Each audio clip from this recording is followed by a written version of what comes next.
প্রেমানন্দে একবার হরি হরি বলুন। নিতাই গৌর সীতানাথ প্রেমানন্দে একবার হরি হরি বলুন। নিতাই গৌর সীতানাথ প্রেমানন্দে একবার হরি হরি বলুন। ভক্তবৃন্দের চরণে আমার কোটি কোটি দণ্ডবত প্রণিপাত। হরিদ্বারে ব্রহ্মকুণ্ডের তীরে আসন্ন মৃত্যু মহারাজ পরীক্ষিত বসেছেন প্রায় প্রবেশনে।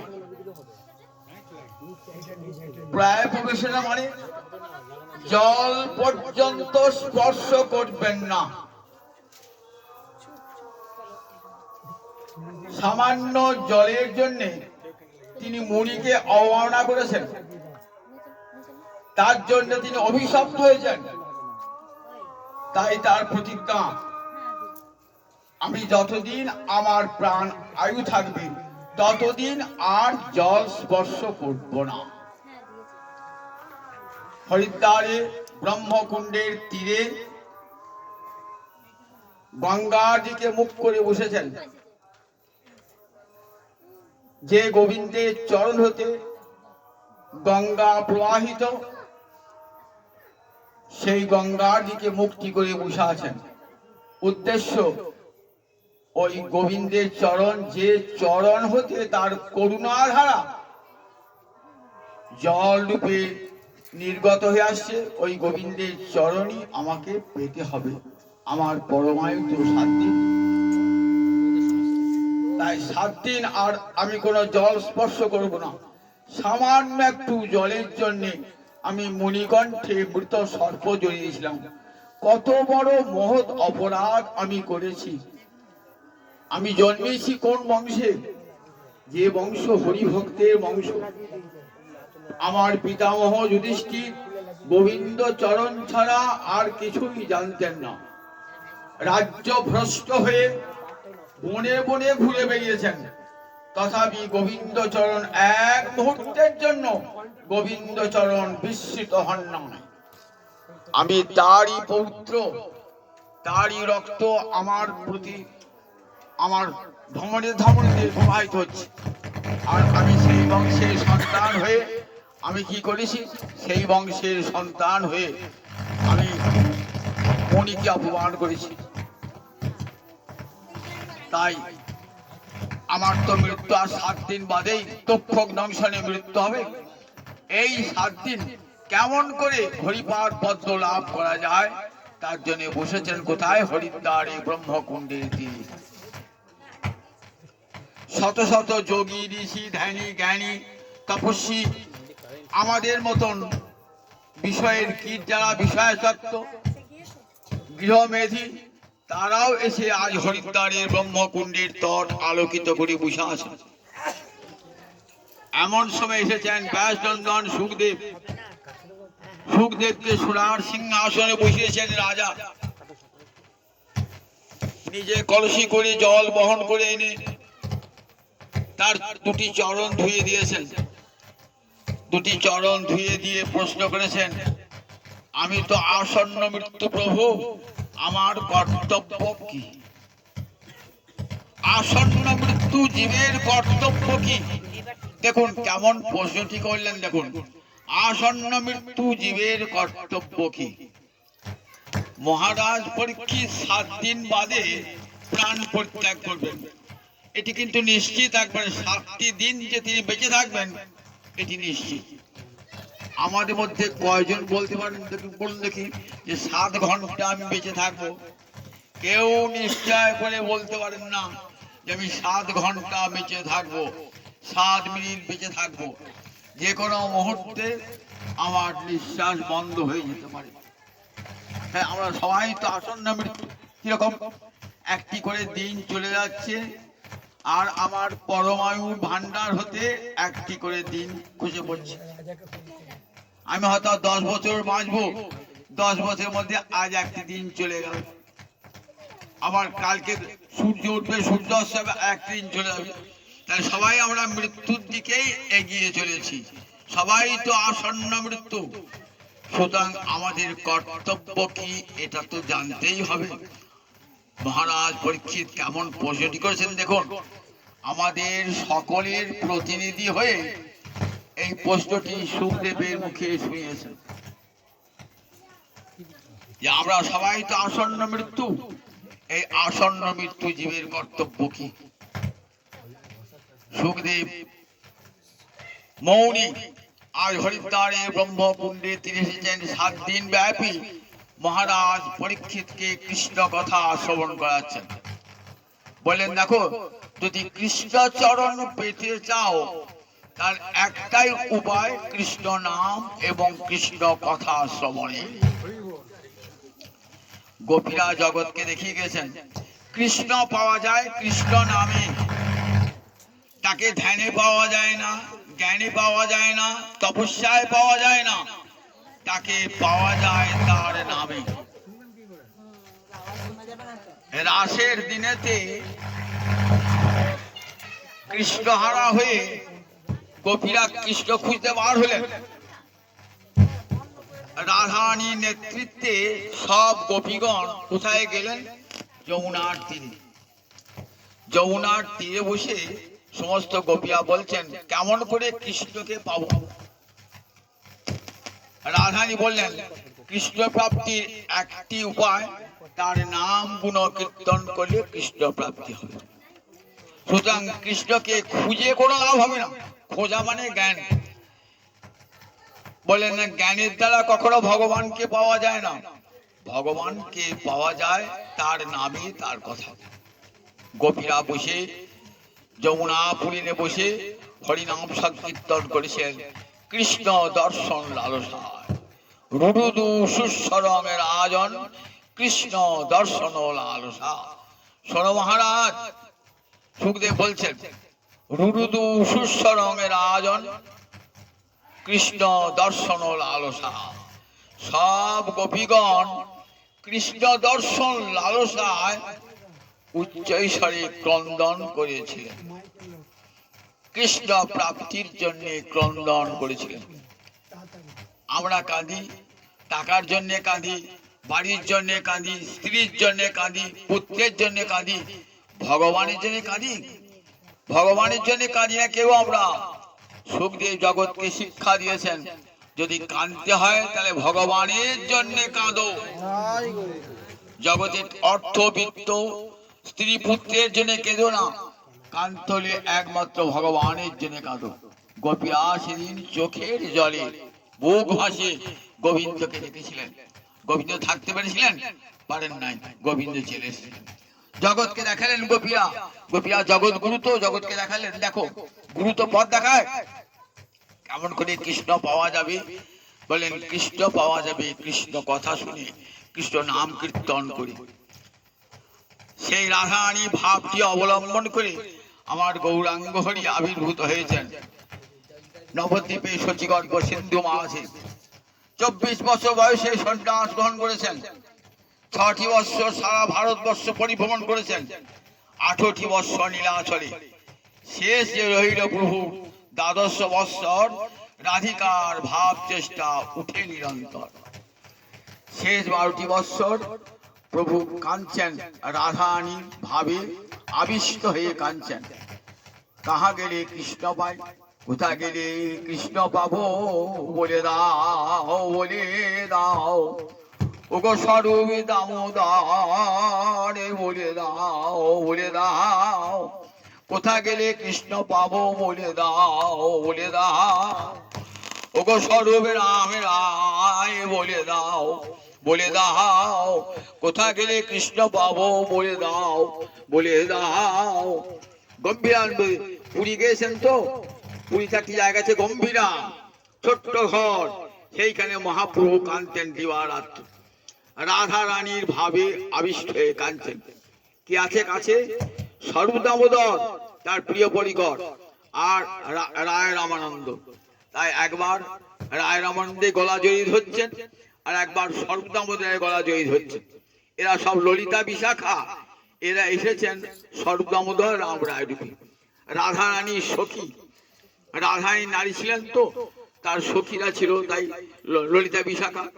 আবার যখন সেই রাধানী ভাব নিয়ে গৌরাঙ্গ হরি এলেন, তখন পুরুষ রূপে এসেছেন, তো তাই স্বরূপ ললিতা বিশাখা এরাও পুরুষ রূপে এসেছেন। তাই সর্বদামোদরের গলা ধরছেন একবার, রাম রায় গলা ধরছেন একবার, আর কাঁদছেন, ওগো স্বরূপ রাম রায় বলে দাও, বলে দাও, কাহা গেলে কৃষ্ণ পাবো, বলে দাও, বলে দাও। কেমন করে কৃষ্ণ পাওয়া যায়, কেমন করে কৃষ্ণ পাওয়া যায়, এমনি করে কাঁদছেন মহাপ্রভু। কাঁদতে কাঁদতে জীবের কথা চিন্তা করছেন, যে কলির জীব তারা কেমন করে উদ্ধার প্রাপ্ত হবে। কলির জীব, তাদের তো ধ্যান নাই, জ্ঞান নাই, তপস্যা নাই, কেবল বিষয় চিন্তা। তাই এই কলির জীব করের দোষনিধে রাজন একচ্ছস্তি মহান গুণ কীর্তনাদেব কৃষ্ণস্য মুক্ত সঙ্গ পরং ব্রজেত। মনে পড়ে গেল সুখদেবের কথা। সুখদেব হরিদ্বারে ব্রহ্মকুণ্ডের তীরে 7 দিন ব্যাপী হরি কথা বলছেন, তো শেষের দিন বলছেন, দেখো মহারাজ, 4টে যুগ আছে এবং 4 যুগের 4টে ধর্ম। সুখদেব কে বলুন দেখি? ব্যাস পুত্র, ব্যাস নন্দন, ব্যাসদেব, ব্যাসের পুত্র সুখ। সেই সুখদেব হরিদ্বারে ব্রহ্মকুণ্ডের তীরে বলছেন, শোনো মহারাজ, প্রত্যেক যুগের এক একটা করে ধর্ম আছে, সেই ধর্মটা পালন না করলে কখনো মুক্তি লাভ হয় না। 4টে যুগ কি কি? সত্য, ত্রেতা, দাপর, কলি, 4টে যুগ। তাহলে আগে সত্য যুগে ধর্ম পালন করেন, তাহলে কিন্তু মুক্তি লাভ হবে না। যদি ত্রেতা যুগে ধর্ম পালন করেন, মুক্তি লাভ হবে না। যুগ ধর্ম পালন করে, যেটা যে যুগে যেটা ধর্ম। কৃতে যধ্যায়তো বিষ্ণুং ত্রেতায়াং যজতো মখৈ দাপরে পরিচর্যায়াং কলৌ তদ হরি কীর্তনাৎ। বললেন মহারাজ, 4টে যুগের 4টে ধর্ম। সত্য যুগে ধর্মকে ছিল কৃতে যধ্যায়তো বিষ্ণু। কৃত যুগ মানে সত্য যুগ। সত্য যুগে ধর্ম ছিল ধ্যান, ধ্যায়ত, গোবিন্দকে ধ্যান করা, এই ছিল সত্য যুগের ধর্ম। ধ্যান মানে সমস্ত ইন্দ্রিয়ের বৃত্তিগুলোকে একমুখী করে গোবিন্দ সেবায় লাগানো, চিত্তকে ভগবানে নিবিষ্ট করা, এটাই ছিল সত্য যুগের যুগধর্ম। মনকে ভগবান শ্রীহরির চরণে লগ্ন করা, তার নাম ধ্যান। চক্ষু মুদ্রিত করে সমস্ত বিষয় হতে মনকে দূরে সরিয়ে এনে গোবিন্দ চরণে নিবিষ্ট করে থাকা ধ্যান। এই ধ্যানের ফলে কি হতো? এই ধ্যানের ফলে কলিযুগের মানুষ, সত্য যুগের মানুষ মুক্তি পেত। সত্য যুগ যাই চলে গেল, তারপরে যুগটার নাম ত্রেতা যুগ। ত্রেতা যুগে ধর্ম এক পা কমে গেল। সত্য যুগে ধর্ম ছিল 4 পায়ে দাঁড়িয়ে, ত্রেতা যুগে ধর্ম এক পা কমে গেল। ত্রেতা যুগে 3 পায়ে ধর্ম, ত্রিপাদ ধর্ম, ধর্মও পাল্টে গেল। ত্রেতা যুগে ধর্ম হলো ত্রেতায়াং যজতো মখৈ। ত্রেতা যুগের ধর্ম হলো যজ্ঞ, আর ধ্যান থাকলো না। সত্য যুগে ধর্ম ধ্যান ছিল, তো ত্রেতা যুগে ধর্ম আর ধ্যান হলো না। ত্রেতা যুগে ধর্ম হলো যজ্ঞ। যজ্ঞের দ্বারা যজ্ঞেশ্বর ভগবান শ্রীহরির অর্চনা করেছেন ত্রেতা যুগ। ত্রেতা যুগ যেই চলে গেল, তারপরে যুগ দিল দাপর যুগ। তখন সত্যের ধ্যানও থাকলো না, দাপরের যজ্ঞ ত্রেতায় যজ্ঞ থাকলো না, দাপরের ধর্ম পাল্টে গেল। দাপরের 2 পা ধর্ম, তো দাপরের ধর্ম কি হলো? দাপরে পরিচর্যায়াং। দাপরের ধর্ম হলো অর্চনা। পরিচর্যা মানে অর্চনা, ভগবানের পূজা। তাহলে সত্য যুগে ধর্ম ধ্যান ছিল, ত্রেতা যুগে ধর্ম যজ্ঞ ছিল, দাপর যুগে ধর্ম হলো অর্চনা। এটি করলে মুক্তি পাওয়া যেত। তারপরে যুগটা, যে যুগ আমরা রয়েছি, এই যুগটার নাম কলিযুগ। এই কলিযুগের ধর্ম কি হবে? ধ্যান। বলে না, কলিযুগের মানুষ ধ্যান করতে পারবে না, কারণ ধ্যান করতে গেলে যে মানসিক শক্তির প্রয়োজন, সেই শক্তি কলিযুগের মানুষের নাই। মানসিক শক্তি কিসে থেকে আসে বলুন দেখি? দেখবেন গীতা বলি, দেখবেন তিনটে গুণ আছে, সত্য রজ তম। এই তিনটে গুণের মধ্যে কোন গুণের শক্তি বেশি? সত্য গুণের শক্তি বেশি। সত্য গুণ কি বাড়ায়? মেধা বাড়ায়, জ্ঞান শক্তি বাড়ায়, পরমায়ু বৃদ্ধি করে। এগুলি সব সত্য গুণের। মনকে নির্মল করে, মনের চঞ্চলতা দূর করে, প্রকাশ বুদ্ধি বৃদ্ধি প্রাপ্ত হয়ে যায়। দেখবেন বলা হয়েছে এগুলো সত্য। কিন্তু কলিযুগের মানুষের আহারও সাত্ত্বিক নয়, বিহারও সাত্ত্বিক নয়, কোটাই সাত্ত্বিক নয়। কলিযুগের মানুষ অশুদ্ধ আহার গ্রহণ করে, অসাত্ত্বিক আহার গ্রহণ করে।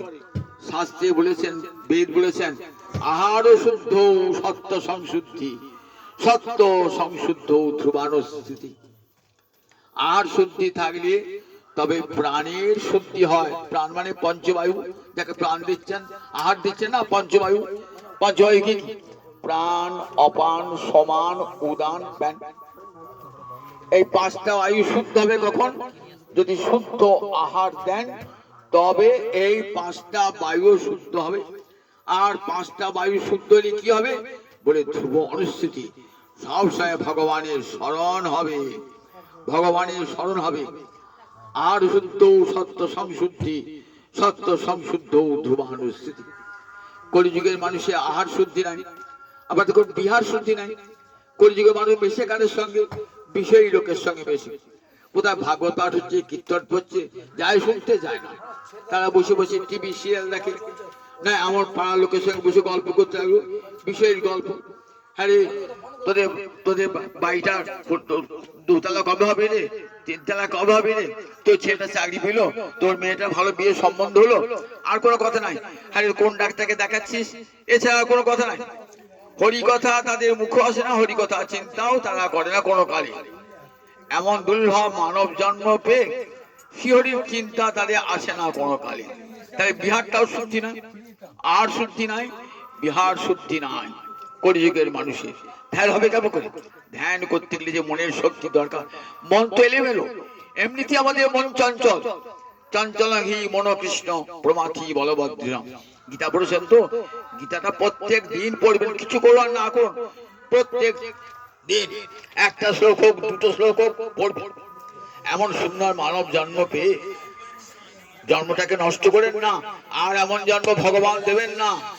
ভগবানের করুণার দান। যদি ভাবেন আমার পরজন্মে মানুষ হব, কে বলেছে পরজন্মে মানুষ হবেন? আপনি আপনার কর্মানুযায়ী আপনার জন্ম হবে। হয়তো আগের জন্মে পুণ্য ছিল কিছু, তাই এই জন্য মানুষ হয়েছে। সুতরাং গীতাটি প্রত্যেকে ঘরে ঘরে পড়ুন, বড় আদরের সঙ্গে পড়ুন, বুঝে বুঝে পড়ুন। বাংলায় গীতা পাওয়া যায়, বাংলাতে মানে করা থাকে, বসিয়ে বসিয়ে পড়বেন। সেখানে কি বলছেন দেখুন, চঞ্চলং হি মন কৃষ্ণ। অর্জুন বলছেন ভগবানকে, বলছেন গোবিন্দ মন যে বড় চঞ্চল বিক্ষিপ্ত, তাকে কোনো মতেই বসে আনা যায় না, চিত্ত বিক্ষেপ করে দেয়। আমি যখন অপরের ঐশ্বর্য দেখবো না, তখন আমার মনে হয় আমারও হোক মনে হবে। অপরের ছেলের চাকরি দেখবো, টাকা দেখবো, মনে হবে আমারও হোক, এই মনে হবে। চঞ্চলং হি মন কৃষ্ণ প্রমাথি বলভদ্র। এবং এত শক্তিশালী না, বলবৎ, খুব বলবান। বলছেন এই মন চঞ্চল, বলেন সেই মনকে নিয়ন্ত্রণ করা সোজা কথা। আপনি ধ্যান করতে গেলে মনকে নিয়ন্ত্রণ করতে হবে। তো ধ্যান করতে গেলে পারবেন মনকে নিয়ন্ত্রণ করতে? একবার দেখুন, যারা গুরু মন্ত্র নিয়েছেন তাদেরকে গুরুদেব বলেছেন ধ্যান করবে, যখন মন্ত্র জপ করবে না, কাম্বীজ মন্ত্র জপ করবে না, রাধা গোবিন্দ যুগল মূর্তি ধ্যান করবে। সবাই করেন, অনেকে যারা দীক্ষা নিয়েছে সবাই জানেন, যে যে মন্ত্রে দীক্ষা নিয়েছেন, মন্ত্র করতে জপ করতে ধ্যান করতে, ধ্যান করবার সময় চক্ষু মুদ্রিত করে আপনার যা ইষ্ট, আপনার যিনি আরাধ্য, সে শিব হোক, দুর্গা হোক, রাধা গোবিন্দ হোক, যাই হোক, সেখানে মনটাকে তো লগ্ন করতে হয়, নইলে তো জপ হয় না। জপ করবো না, জপ মানে কি? নির্জনে বসে মনটা ইষ্ট বস্তুতে লগ্ন করে তার মন্ত্র জপ করে। তাহলে ধ্যান সবাই কি করতে হয় বলুন দেখি? ধ্যান করতে করতে মনটা সত্যি থাকে ইষ্টে, মনটা ইষ্টে থাকে না, মনটা সংসার দিকে। ওই দুধ চাপিয়ে দিয়েছি, দুধটা উল্টি বলে দেবে। রান্নাটা হলো নাকি, দেখ আমি ছেলেটা স্কুল যাবে রে, এখনো ভাত রান্না হয়নি, দেখুন দেখি হবে। কোনো মতেই মন চঞ্চল মনটাকে কোনো মতেই আপনার ইষ্টে লগ্ন করতে পারছেন না। তাহলে সংসারের মানুষ তো, বিষয়ী মানুষ তো, চঞ্চল মন, কোনো মতেই মন খালি। তার গুরু মন্ত্র জপ হলো না, তাহলে এই যে গুরুদেবের কাছে মন্ত্র লিখে ব্যর্থ হয়ে গেল, আমি জপই করতে পারলাম না। গুরুদেব মন্ত্র দিলেন, বীজ পুঁতে দিলেন, তা বীজ পুঁতি গাছ হবে নাকি? গাছ মাঠে মাটি বীজ পুঁতলে গাছ হবে? সার দিতে হবে, জল দিতে হবে, যাতে সূর্যালোক পায় দেখতে হবে। তা গুরুদেব কি করেছেন? গুরুদেব বীজ পুঁতে দিলেন, বললেন এমন গুরু আরাধিত মন্ত্র তাও হারালাম সাধন বিনে। রামপ্রসাদের গান আছে না, মন্ডে তুমি কৃষি কাজ জানো না। গুরুদেব কৃপা করে দিয়ে গেলেন, তার কৃপার দান ভক্তির বীজ আমার হৃদয়। বীজ মন্ত্র বলে কেন? ভক্তির বীজ পুঁতে দিলাম। এইবার তোমার কাজ, তুমি চাষির মতন জল দেবে, সার দেবে, উপযুক্ত সূর্যালোক দেবে, তবেই দেখবে সেই বীজটা গাছ হবে, ফল ফলবে। গুরুদেব মন্ত্র কিছুতে হলো না, মন্ত্র নিলাম কিছুতে হলো না। হবে কি করে? শুকিয়ে গেছে তো বীজ, বীজ তো শুকিয়ে গেছে, রোদে পুড়ে শুকিয়ে গেছে, জলও পায় না, কিছুই পায়। তাই তোমার মন্ত্র নিয়ে তোমার কি ফল হলো? কোনো ফলই হবে না। তাহলে গুরুদেব যে মন্ত্র দিয়ে দিলেন, ধ্যান করে কি করতে হয়? সেই ইষ্ট মন্ত্রকে ধ্যান করে সেই মন্ত্রকে জপ করতে হয়। আজকে যে ধ্যান করতে হবে না, মানুষ কলিকালে মানুষ ধ্যান করতে পারবে না। হয়তো পারবে কোটি থেকে কোটি ধ্যান করবে, কোটি থেকে কোটি কোটি মানুষ তা ধ্যান করতে পারবে না। সুতরাং সেটা যুগ ধর্ম হতে পারে না। যেটা সবাই করতে পারবে সেটি হবে যুগ ধর্ম। একজন মানুষ ধ্যান করলো, সেটা যুগ ধর্ম হবে না। সবাই যেটা কলিযুগে, সত্য যুগে সব মানুষ করতে পারত, যুগ ধর্ম ছিল। এইবার ত্রেতা যুগ, ত্রেতা যুগে এলো যজ্ঞ ধর্ম। যজ্ঞ করতে দেখবেন, বেদ পড়ে যারা বেদ পড়েছেন তারা জানেন, যজ্ঞ বললেই যজ্ঞ হয় না। যজ্ঞ করার জন্য কত কি চাই বলেন। একটা যজ্ঞ আপনি বাড়িতে করবেন তো, তার যজ্ঞ করতে গেলে কি করতে হবে? যজ্ঞের স্থানটাকে নিরূপণ করতে হবে। কোন স্থানে যজ্ঞটা হবে, কোন দিকে হবে, কোন কোণে হবে যজ্ঞের বেদিটা, আর যজ্ঞের বেদিটা কত হাত হবে, কত হাত দৈর্ঘ্য, কত হাত প্রস্থ করতে হবে। শূন্য সূত্রে এই সমস্ত যজ্ঞের কথা বলা আছে। যজ্ঞে যে ঘি ঢালবেন, সেই ঘিটা কোথা থেকে? বাজার থেকে আনবেন? বললেন না, বাড়িতে গরু থাকবে, সেখানকার সদ্যজাত গৌরস, আগের দিন যে ঘিটি হয়েছে সেই ঘি, টাটকা ঘিটি ঢালতে হবে যজ্ঞেতে। যজ্ঞের কাঠ নিখুঁত ভাবে যজ্ঞের কাঠ খুঁজে আনতে হবে, যে কাঠ দূষিত নয়। যজ্ঞের স্থানটা হইতে হবে একবারে নিখুঁত, একবারে সেখানে যেন কোনো প্রকার কোনোদিন কোনো অপবিত্র বস্তু পাওয়া যায় না। তারপরে এইবার যজ্ঞ করবার জন্য যাজ্ঞিক ব্রাহ্মণ আনতে হবে। তার ক্ষেত্রে কিন্তু বেদ পাঠে অভ্যস্ত এমন ব্রাহ্মণ আনতে হবে, যে বেদ পড়তে পারে এমন ব্রাহ্মণ। ব্রহ্মা থাকবেন, সমস্ত যজ্ঞটাকে পরিচালনা করবেন। একজন আহুতি দিবেন, একজন মন্ত্র উচ্চারণ করবেন। দেখুন আজকে যে ওই বেদ মন্ত্র যদি সঠিকভাবে উচ্চারিত না হয়, তাহলে কি হবে? ফল তো হবে না, বিপরীত ফল। আমরা অমঙ্গল হয়ে করতে গেলে মঙ্গল হয়ে গেল অমঙ্গল। বেদ মন্ত্র ঠিক মতো উচ্চারিত না হয়, ভাগবত দেখেছেন, বেদ মন্ত্র ঠিক মতো উচ্চারিত করতে না পারার জন্য ত্বষ্টা ঋষি চেয়েছিলেন এমন পুত্র হবে যে ইন্দ্রকে হত্যা করবে। পুত্র হলো, কিন্তু ইন্দ্রকে হত্যা করতে পারে নাই। ইন্দ্র তাকে হত্যা করছে, বৃত্রাসুরের কাহিনী পড়ে দেখবেন। তাহলে এত বড় বেদজ্ঞ ঋষি তাও ভুল করলেন? বলে হ্যাঁ, বেদ মন্ত্র সামান্য স্বরের বৈগুণ্য হয়ে যায়। উদাত্ত স্বর, অনুদাত্ত স্বর, স্বরিত স্বর, তিনটে স্বরে বেদ মন্ত্র উচ্চারণ করতে হয়। আপনি উদাত্ত স্বরের জায়গায় অনুদাত্ত স্বর করলেন, বললেন ভুল হয়ে গেল, বলে আর ফল হবে না, মন্ত্রের ফল হবে না। তাহলে দেখুন ঠিক অঙ্গ, পদক্রম এগুলি সব জেনে তবে বেদ পাঠটি করতে হবে। আজকের দিনে সংস্কৃত জানার লোক আছে? আপনি ঘরে ঘরে পুরী নিয়ে আসেন তো, একটা পুরোহিত দেখবেন অধিকার দু একটা কচিত দেখবেন সংস্কৃত ভাষা জানি না।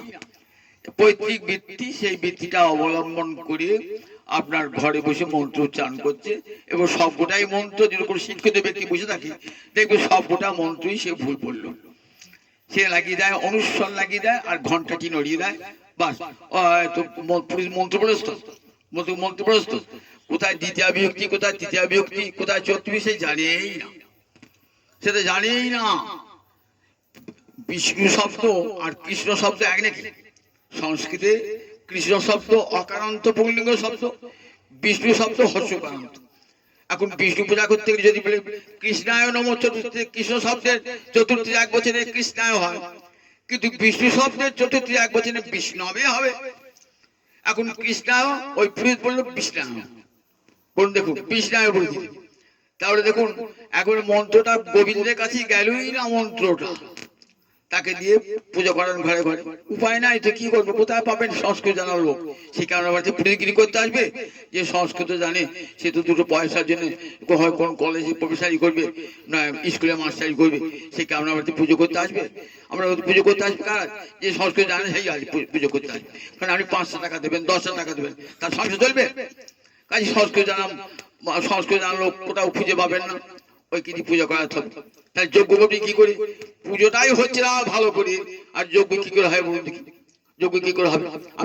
আপনি ভাবছেন পুরীর ঘি ঢালছে, কাঠ পুড়ছে, খুব আনন্দ হচ্ছে, কিছুই হলো না। ও কাঠ পোড়ানোই সার হলো, আর ঘি ঢালা আপনার কত টাকা খরচ হলো, কত করে টাকা খরচ হলো আপনার, আর খানিকটা উপবাস করে থাকলেন, শরীরটার কষ্ট হলো, কোনো ফল লাভ হলো না। আমার কথা নয়, সুখদেবের কথা বলছেন, যদি করেন কলিযুগে যজ্ঞ করতে যান তাহলে সেটা বৃথা হবে, হাস্যকর হবে, হাস্যকর হবে। যে মন্ত্র জ্ঞানহীন এমন ব্যক্তি সেই যজ্ঞের মন্ত্র উচ্চারণ করছে, তার একটা উচ্চারণ শুদ্ধ নয়, কেমন করে ঘি ঢালতে হয় সেটাও সে জানে না, বাজার থেকে এনে ডালদা ঘি দিয়ে ঢেলে যজ্ঞ করছে। তাহলে কলিযুগে দেখুন যজ্ঞের যে উপচার সেটাও হবে না, যজ্ঞিক ব্রাহ্মণও পাবেন না। তাহলে আপনি যদি কলিযুগে যজ্ঞ করছেন, যজ্ঞ হবে? যজ্ঞ হবে না, তাহলে হলো না। এইবার অর্চনা, তারপরে পরিচর্যা, অর্চনা বলে কলিযুগে অর্চনাটাও ভালো করে হবে না। কারণ বল দেখি, নাবিক ব্রাহ্মণ গলায় পইতে আছে, দেখবেন অশুদ্ধ আহার করে আপনার ঘরে ঢুকেছে, গোবিন্দ সেবা করছে, নিজে মাংসাশী হয়ে গোবিন্দ সেবা করছে, কৃষ্ণ মন্ত্রের দীক্ষা পর্যন্ত গ্রহণ করেন না। ব্রাহ্মণের ছেলে হলো অদীক্ষিত ব্যক্তির পূজার অধিকার নাই। যে কোনো শাস্ত্রজ্ঞ ব্যক্তিকে জিজ্ঞাসা করুন, যতক্ষণ পর্যন্ত দীক্ষা গ্রহণ না হচ্ছে নারী পুরুষ কারো গোবিন্দ সেবার অধিকার জন্মায় না, জন্মায় না, জন্মায় না। আপনি জোর করে করলে সেটা অমঙ্গলই হবে, দীক্ষা যতক্ষণ না হচ্ছে। ব্রাহ্মণের ছেলে হলো পইতে হলেই গোবিন্দ সেবা করা যাবে না, দীক্ষা গ্রহণ করতে হবে। অদীক্ষিতস্য নাস্তি পূজাধিকার, যে অদীক্ষিত তার পূজার অধিকার নাই, গোবিন্দের ভোগ রান্নার অধিকার নাই, গোবিন্দ সেবার অধিকার নাই। তাহলে আপনি একটা ব্রাহ্মণের ছেলেকে পড়ায় পই থেকে ঢুকিয়ে দিলেন, সে দেখলেন কৃষ্ণ মন্ত্রে দীক্ষাও করেন, যখন গোবিন্দকে ভোগ নিবেদন করেন তখন কি করতে হয়? কৃষ্ণ মন্ত্রে তাকে জপ করতে হয়, তাকে তো কালী মন্ত্রে জপ করলে হবে না, আবার কালীকে যখন সেবা করেন কৃষ্ণ মন্ত্রে করলে কালী মন্ত্রেই করতে হবে। তাহলে সে তো সে জানে না, তাকে দিয়ে পূজাটা করালেন, তাহলে সে পূজাটাও হবে না, কলিযুগে হবে না। তারপরে অর্চনাটাও হবে না, তাহলে থাকলো কি? যজ্ঞ হলো না, ধ্যান হলো না, অর্চনা হলো না, কলিযুগে তাহলে কি হবে? মহারাজ পরীক্ষিত বলছেন তো কলিযুগ তো আসছে সম্মুখে, তাহলে কলিযুগের মানুষ কি করবে? কলৌ তদ হরি কীর্তনাথ, কলিকালে দুটি বাহু দিলে বলবে হরে কৃষ্ণ কৃষ্ণ কৃষ্ণ হরে হরে, হরে রাম রাম রাম হরে হরে। কলিকালে আর কোন যোগ্য নাই, কলিকালে আর কোন ধর্ম নাই, কলিকালে ধর্ম বলেন কলৌ তদ হরি কীর্তনাথ। আচ্ছা, সত্য যুগে ধ্যান করে জীব মুক্তি পেয়েছিল, ত্রেতা যুগে যজ্ঞ করে মুক্তি পেয়েছিল, দাপরে অর্চনা করে মুক্তি পেয়েছিল। কলিযুগে দুবাহু ঠেলে নেচে নেচে হরিনাম করলে মুক্তি পাওয়া যাবে? হ্যাঁ, মুক্তি তো পাওয়া যাবে। মুক্তির উপরেও পাওয়া যাবে কি পাওয়া যাবে? মুক্তির উপরেও পাওয়া যাবে প্রেম ভক্তি লাভ হবে, যেটা কেউ দান করতে পারে না। জগৎ দেখাবে ধ্যান করে কেউ কৃষ্ণ প্রেম পেয়েছে, যজ্ঞ করে কেউ কৃষ্ণ প্রেম পেয়েছে, অর্চনা করে কেউ কৃষ্ণ প্রেম পেয়েছে, কেউ পায় নাই। কিন্তু হরিনাম করে মুক্তি তো করতলগত, কৃষ্ণ প্রেম লাভ হবে। কেন প্রেম কথা বললাম? মুক্তি পেলে কৃষ্ণ সেবা হয় না, যতক্ষণ কৃষ্ণ প্রেম লাভ না হয়। কৃষ্ণ সেবা হয় প্রেমেতে। বিনা প্রেম সে নাহি মিলে নন্দলালা। মীরাবাই সেই গান আসতো, বিখ্যাত গান, বিনা প্রেম সে নাহি মিলে নন্দলালা। প্রেম ছাড়া কখনো গোবিন্দ সেবা হয় না। তাহলে মুক্তির উপরেও কৃষ্ণ প্রেম। এই কৃষ্ণ প্রেম লাভ হবে কিসে? বলেন একমাত্র হরি নামে লাভ হবে সেই কৃষ্ণ প্রেম। কলৌ তৎ হরি কীর্তন। কলিকালে আর অন্য কোন ধর্ম নাই। কলিকালে একটাই ধর্ম, হরে কৃষ্ণ কৃষ্ণ কৃষ্ণ হরে হরে, হরে রাম রাম রাম হরে হরে। যজ্ঞই সংকীর্তন পাই যজন্তি সুমেধা। সুখদেব বলছে মহারাজ, কলিকালে যারা সুমেধা, যাদের বুদ্ধিটা সুন্দর হয়েছে, যারা শাস্ত্র পড়তে শিখেছেন, যারা শাস্ত্রগুণ জানেন, তারা কি করবেন? সংকীর্তন যজ্ঞ করবেন। আর সেই সংকীর্তন যজ্ঞে তারা কৃষ্ণ আরাধনা করবেন। তাদেরকে ধ্যান করতে হবে না, তপস্যা করতে হবে না, কিছু করতে হবে না। কলিযুগে সংকীর্তন যজ্ঞে করে কৃষ্ণ আরাধনা, সেই তো সুমেধা পায় শ্রীকৃষ্ণ চরণ। সংকীর্তন যজ্ঞে যারা কৃষ্ণ আরাধনা করে, এই কৃষ্ণ নামে, কৃষ্ণ বলে পাপ তো ধ্বংস হবে, পাপ তো আনুষঙ্গিক হবে, মূল কৃষ্ণ প্রেম লাভ হবে। আমরা জানেন তো হরিদাস ঠাকুর জন্ম তো তার কি ছিল? জগৎকে কেমন করে নাম করতে হয়, এই আচার শেখানো, নামের আচার শেখানো আর নামের বিচার শেখানো। নামের আচার আর নামের প্রসার, নামের আচার আর নামের প্রসার, এই দুটো করেছেন হরিদাস ঠাকুর। নিজে নাম করেছেন, আচরণ করেছেন, জগতে নামের মহিমা জগৎকে শুনিয়েছেন। একদিন এক ব্রাহ্মণ, যারা কৃষ্ণ বিদ্বেষী, কৃষ্ণ নাম শুনতে পারেন না কানে, অনেক ব্রাহ্মণ আছে তো, তাদের কৃষ্ণ নাম শুনলি গা জ্বলে উঠে। তা এমন ব্রাহ্মণ, হরিনদী গ্রামে এক ব্রাহ্মণ চিৎকার করে, হরিনাম করছো কেন? হরিদাস ঠাকুর বলছে, হরিদাস অত্যন্ত বিনয়ের সঙ্গে বলছেন যে আমি তো জাতিতে জবন, আপনাদের ব্রাহ্মণের মুখে শুনেছি, আপনাদের মতন ব্রাহ্মণের মুখে শুনেছি যে উচ্চৈঃস্বর হরিনাম করলে বেশি পূর্ণ হয়। কেন হয়? যে মনে মনে হরিনাম করে সে শুধু নিজেকেই উদ্ধার করে, আর যে উচ্চৈঃস্বরে হরিনাম করে সে যারা শুনছে তাদের সকলকে উদ্ধার করে। তাহলে দুয়ের কে বড়? শুধু নিজের মঙ্গল চায় না, সে পরের মঙ্গলও চায়। পশু পাখি কীট পতঙ্গ জিহ্বা পেয়েছে কিন্তু হরিনাম করতে পারে না, কান পেয়েছে, যদি কানে যাতে হরিনামটা ঢোকে তাহলে তারাও মুক্তি লাভ করবে। পশু পাখি কীট পতঙ্গ, আপনার বাড়ি কুকুরটি, সে যদি হরিনাম শোনে তাহলে সেও কুকুর জন্ম থেকে মুক্তি লাভ করবে। তাহলে আপনার হরিনামটা পাঁচজনের নিজের মঙ্গল হচ্ছে, আবার পাঁচজনেরও মঙ্গল করছে। বলেন পাপ তো ধ্বংস হবে, সমস্ত পাপ, আবার সেই সঙ্গে হবে কৃষ্ণ প্রেম লাভ হয়ে যায়। বলেন এই হরিনামে, এত হরিনামের মহামহিমা। একটা মহিমা রামায়ণ থেকে একটা মহিমা শোনায় রাম নামে। রাজা দশরথ মৃগা করতে বেরিয়েছেন, তখন কিন্তু রামচন্দ্র আবির্ভূত হন না। রামচন্দ্র তখন আবির্ভূত হন নাই, রাজা দশরথ বেরিয়েছেন মৃগা করতে। রাজা দশরথ এমন ভাবে মৃগা পশুবধ করতে পারতেন না, পশু না দেখেও শব্দ শুনে বান নিক্ষেপ করতে পারতেন, শব্দ ভেদি বান। এক অন্ধমুনির পুত্র সিন্ধুমুনি, সে জল আনতে গেছে বাড়ির জন্য। জল আনতে গিয়ে কলসি জল ভরছে তো, জলটা শব্দ হচ্ছে, ভুক ভুক শব্দ হচ্ছে। ভাবলেন কোন হরিণ জল খাচ্ছে, না দেখে বানটা নিক্ষেপ করেছে। বানটা নিক্ষেপ করলো কোথায়? ওই অন্ধমুনির পুত্র সিন্ধুমুনি মৃত্যু হয়ে গেল। কি করলেন?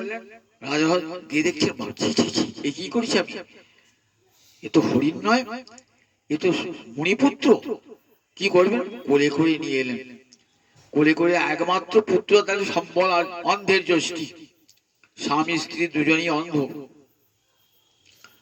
কাঁদতে কাঁদতে পুত্র শিখে প্রাণ বিয়োগ করলেন অন্ধমুনি। রাজা ভাবলেন, ছি, এ আমি কি কাজ করলাম? নিজের ভুলবশত এমন খারাপ কাজ করে ফেললাম। খুব অনুতাপ দশরথের অন্তরে। ভাবছেন রাজ্য আর করবো না, বনবাসী হয়ে যায়। ভাবলেন একবার গুরুদেবের কাছে যাই, গুরুদেব কি বলেন শুনি একবার।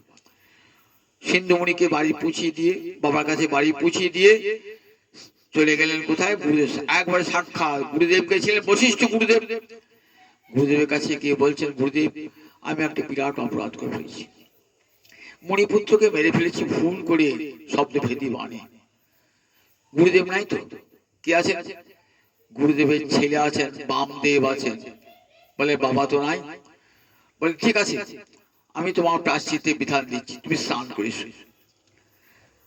প্রায়শ্চিত্ত করে প্রায়শ্চিত্ত করতে স্নান করতে গেছেন। স্নান করে যখন এলেন, বামদেব বলেন, ঠিক আছে, এসো, তোমার পাপের প্রায়শ্চিত্ত কি? বলো, রাম রাম রাম, তিনবার বলো। তিনবার বললি তোমার পাপের প্রায়শ্চিত্ত। তিনবার বললেন, প্রায়শ্চিত্ত হয়ে গেল, মনে শান্তিও পেলেন। বশিষ্ঠ ফিরে এসেছেন। ফিরে এসে বামদেব বলছেন, বাবা, রাজা দশরথ একটা অন্ধমুনির পুত্র সিন্ধুমণিকে হত্যা করেছে, তারপর তার বাবা মা দুজন মারা গিয়েছেন, তিনজনই। রাজা ভাবলেন, আহা, এত বড় আমি মুনিবধ করলাম, আমার পাপের কি প্রায়শ্চিত্ত হবে? তা তুমি তো ছিলে না, আমি বিধান দিয়েছি। কি বিধান দিয়েছিলে? তিনবার রাম নাম করতে পেরেছ। তিনবার রাম নাম? এটা তুই চন্ডালের মতো কাজ করছিস। একবার রাম নাম মুখে উচ্চারণ করলে জীবের মুক্তি হয়ে যায়, সব পাপ নাশ হয়ে যায়। তুই তিনবার বললি, তুই চন্ডাল হয়ে জন্মাবি। বাবা, আমি ভুল করেছি, আমাকে অভিশাপ দিলে। বাবা, তুই অভিশাপ দিল না, আমার মুখ থেকে যখন খুশি গিয়েছে, অভিশাপটা যাবে না। তা দেখ, তুই চন্ডাল কুলি জন্ম পেতে সাপে বড় হয়ে যাবে। চন্ডাল কুলি তুই জানিস, এই শীঘ্রই ভগবান শ্রীহরি রাম রূপে অবতীর্ণ হবেন, আর তুই তার বন্ধুত্ব লাভ করবি। তুই গুহক চন্ডাল হয়ে জন্মগ্রহণ করবি। দেখেছেন সেই বামদেব গুহক চন্ডাল হয়ে, কেমন চন্ডাল হলেন দেখুন। রামচন্দ্র যার সখা, সীতাকে যখন উদ্ধার করে আনছেন, তখন সেই রথেতে চাপিয়েছেন, যে এসে আমার সখা বলি, রথে চাপিয়ে নিয়ে আসছেন কোথায়? অযোধ্যায় নিয়ে আসছেন।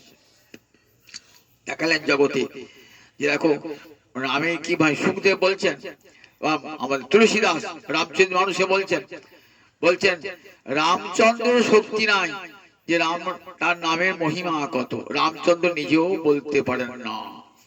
বলছে নামের শক্তি নাই, কিন্তু নামের এত শক্তি। হনুমান জয় রাম জয় রাম জয় রাম বলে সাগর পার হয়ে গেল, আর স্বয়ং নামই রামচন্দ্র পার হতে পারলেন না। তিনি কি করলেন? তার জন্য সেতু বন্ধন করতে হলো। স্বয়ং নামই যা পারলেন না, নাম তা করে দিয়ে চলে গেল। তাহলে দেখুন, নামে দেখা জগৎকে দেখালেন যে নামই বড় না নাম বড়। কৃষ্ণ নামের, কৃষ্ণের চেয়ে কৃষ্ণের নাম বড়, জগৎকে দেখালেন। এই দেখো, এই নাম, এই কলিযুগের ধর্ম হলো এই নাম। এত বড় নাম। একটা গল্প শোনায়, ভাগবতের ষষ্ঠ স্কন্ধে একটা উপাখ্যান আছে, তাকে বলা অজামিল উপাখ্যান। এই অজামিল কান্নকুব্জের এক ব্রাহ্মণ। কান্নকুব্জ মানে এখন কনৌজ বলে উত্তরপ্রদেশে। সেই কনৌজের ব্রাহ্মণ, বেদজ্ঞ ব্রাহ্মণ, সে ব্রাহ্মণ নন কিন্তু বেদপাড়ি ব্রাহ্মণ। ঘরে নিজের পিতা মাতার সেবা করেন, প্রতিনিয়ত সেবা করেন। ঘরে সাধ্যী পত্নী আছেন, দেব দেবীর সেবা করেন। একদিন বাবার আদেশে চেয়ে গেলেন যজ্ঞের কাঠ আনতে। যজ্ঞের কাঠ আনতে গিয়ে বনে দেখছেন একটা শূদ্রাণী, সে মদ্যপায়িনী, মদ্যপান করে নৃত্য করছে। কত অঙ্গি ভঙ্গি করে নৃত্য করছে। দেখুন কিরকম মানসিক বিচলন এসে যায়। মানসিক ওই শুদ্রাণীকে দেখে তার প্রেমে আকৃষ্ট হয়ে গেল। নিজের ঘরে 7টি পত্নী রয়েছে, রূপসী পত্নী রয়েছে, মানুষের কেমন মতিভ্রম হয়ে যায়, কখন যে মানুষ কুপথে চলে যায় কেউ বলতে পারে না। যে ব্রাহ্মণ, বেদজ্ঞ ব্রাহ্মণ, যে সে ব্রাহ্মণ নয়, বেদজ্ঞ ব্রাহ্মণ, ওই শুদ্রাণীর প্রেমে পড়ে কি করলেন, নিজের স্ত্রীকে পরিত্যাগ করলেন। নিজের বাপ মাকে আর দেখতেন না। আস্তে আস্তে বাপ মায়ের মৃত্যু হয়ে গেল। স্ত্রী কি করবেন, স্বামী তাকে দেখে না, ঘর বাড়ি সব বিক্রি পর্যন্ত হয়ে গেল, যা অর্থ পুঁজি পাটা ছিল সব চলে গেল। এই শুদ্রাণীকে নিয়ে কোথায়, গ্রামের লোক দেখলে এই লোকটাকে না তাড়ালে গ্রামে আর 5 জন মানুষ খারাপ হয়ে যাবে। তখন তারা সমস্ত গ্রামের লোক সমেত বলে, দেখো এই গ্রামে তোমার থাকা হবে না, তোমার মতন দুরাচারী ব্রাহ্মণ আর থাকলে পরে গ্রামে আর 5 জন তারাও দুরাচারী হয়ে যাবে, তোমাকে গ্রাম থেকে চলে যেতে হবে। কি করবেন, সেই শুদ্রাণীকে নিয়ে গ্রাম থেকে বাইরে গিয়ে এক নির্জন বনে বাসা বাঁধেন। নির্জন বনে বাসা বেঁধেছেন। বাসা বেঁধে কি করেন, এবার চুরি ডাকাতি রাহাজানি করেন। আর তোর পয়সা করি নাই, বাবার জমি জায়গা সব যা ছিল অর্থবিত্ত সব ধ্বংস করেছে ওই শুদ্রাণীর মন ভোলাবার জন্য। শুদ্রাণী গর্ভে 10টি সন্তানও হয়েছে। এইবার কি করেন, চুরি ডাকাতি করতে পার হন।